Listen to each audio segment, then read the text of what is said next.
What was the origin of the Brecker Brothers band? When did you guys decide you were going to work together?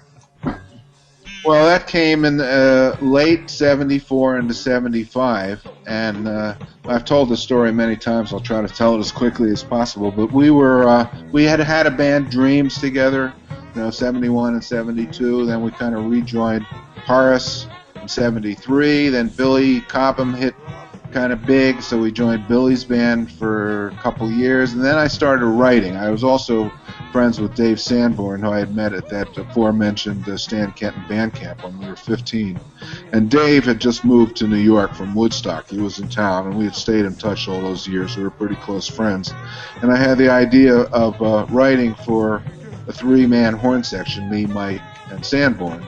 So I just started. I hadn't studied composition or arranging, but I was just, everybody was writing in those days. And I had a keyboard, I had a piano, I had an electric piano, and most of all I had a clavinet that I loved. So I just, with pencil and paper and ping-ponging two cassette recorders, I started writing music for that instrumentation. And we get together and rehearse.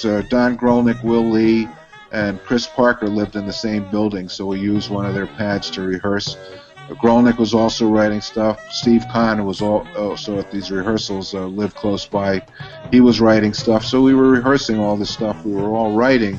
I actually had an intent to do a solo record and call it Randy Brecker, featuring all these guys. I had 9 charts when I was finally done, including Skunk Funk, etc., etc. And a gentleman named Steve Backer called up, who had just signed a production deal with a new label called Arista, which was run by Clive Davis, who he knew from Dreams when he signed us to Columbia. And it was actually Steve who said, if you call, I'd heard about this music you're writing, and I was just getting ready to do a demo. He said, if you call this band the Brecker Brothers, I'll sign you immediately. You won't have to do a demo, you won't have to shop it.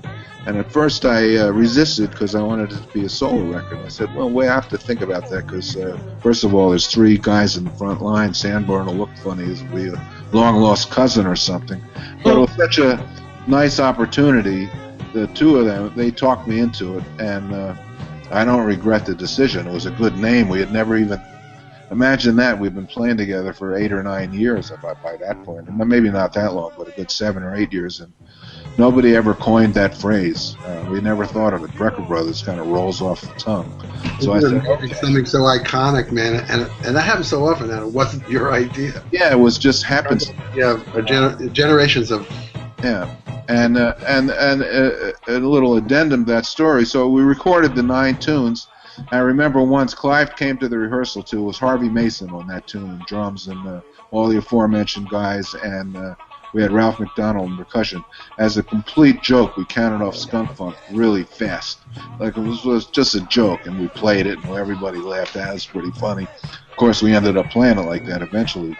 But the thing that actually sold the record, and that's pure happenstance, is the fact that I had a meeting with Clive, and he, in his Clivean way, mentioned that we needed a single, and I said, no, look, you're already calling it Brecker Brothers. It was supposed to be my solo record. I just wanted it to be all these 9 tunes. That was the intent. It sounds great. He says, well, it does sound great, but you guys need a single. And his own way, he intimated that he wasn't going to put it out unless we did a single. So here we go. We were in a tough spot. We went back to our little rehearsal studio, and the force was really with us. I don't know how else to say it. In 3 hours or 4 hours, we jammed up a tune. Everybody had little ideas. Oh, let's do this here, let's do that there. Will added a part. And the tune was called Sneaking Up Behind Me. And we went in the studio, recorded it. Clive heard it and loved it, so stuck it on the record. And that's what they pushed, and that's what really made us, quote, famous, was the fact that that tune went up the R&B charts and the urban music, whatever they called it back then. It got up to about number 2. And Brecker Brothers Band, people thought we were brothers in that sense, and we got on a lot of R&B shows, opening for Parliament, Funkadelic, Chaka Khan, and that's what really sold the thing, not Skunk Funk and all the stuff I had written. But that eventually caught on, the whole thing. But we had the advantage of having a hit single, which we tried to recreate in the next 5 records, and it never happened again. Adam, when you were a kid, did you listen to the music of the Brecker Brothers? I did, yeah, totally. I can't remember what record. You know, I was, as a lot of guitarists were or are. You know, we started out playing rock, so I was into like Hendrix and P-Funk and Led Zeppelin, and I think it might have been maybe Heavy Metal Be-Bop that someone turned me on to, and I went, wow, what is this? It sort of has the vibe of the music that I understood, and this other, you know, these other levels of sophistication. It really kind of blew my mind. I didn't understand it, like the parts of it that weren't just rock, but it was one of the sort of important early influences in my becoming a jazz musician, along with Weather Report and, like, you know, Bitches Brew and Jack Johnson, because I think it led a lot of, you know, Mike and Randy helped a lot of people sort of understand jazz music better, you know, because so many, I mean, young people like myself in the 70s who kind of understood rock and were coming from that, and the combination of the real organic combination of jazz and rock music, which I would, you know, it's one of the ways that I would describe the Brecker Brothers. It's really jazz rock. It's like real rock and real jazz, and that struck me very hard, I think partially because it really had the power of rock music, you know, so I got that, and then the sophistication of